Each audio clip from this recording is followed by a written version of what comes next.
How's it going, everyone? This is my 2019 Kink Gap with the 20.5-inch top tube in the chrome color.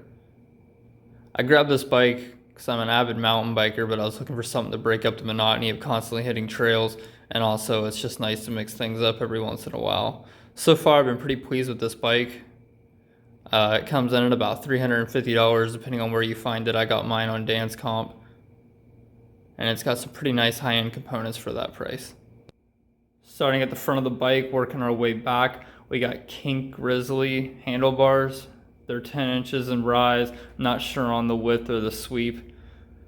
Team 80s grips. Those are aftermarket. It actually comes with these Kink Ace grips. I just changed them out. That's my personal preference. It comes with this Mission brake lever, a 50mm Kink Bold stem, sealed Mission headset, Kink Striker forks, Mission Covert front hub, it's unsealed. Mission X wheel set, front and rear, on Kink BMX Sever 2.4-inch tires. I use these mostly for street and park. Really haven't had too many issues with them. Sometimes in some loose sand, I tend to have front tire washout, but it's really not too big of a deal. I can usually anticipate it.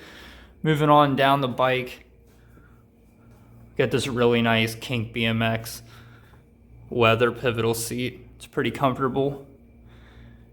Kink BMX plastic pedals, 3-piece crank set, Mission Rank 25 tooth sprocket, Mission 410 chain, 9-tooth in the back, Mission Engage sealed rear hub, and then the Mission X wheel and covert rims in the back. Covert tire in the back. So the only problem I really have with this bike is the Mission X rims are single wall. I haven't had too many issues with them bending or spokes coming loose, but that is something to kind of keep an eye on if you're wanting to do any major error jumps. The bike's somewhat heavy. I don't know the exact weight. I'll put it on the screen. And the chrome shows a lot of scratches and dirt. I know that's really not that big of a deal. I mean, BMX bikes are made to be thrown around, but it is something that's kind of a concern when you're dumping $350 into a bike. Other than that, this bike pretty much does everything I need it to do. I use it to cruise around town and hit up the local skate park, usually when I'm taking a break from mountain biking or I got one in the shop.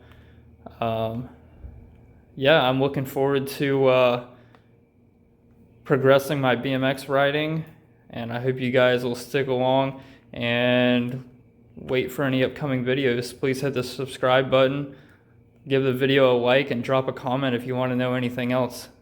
Have a good day.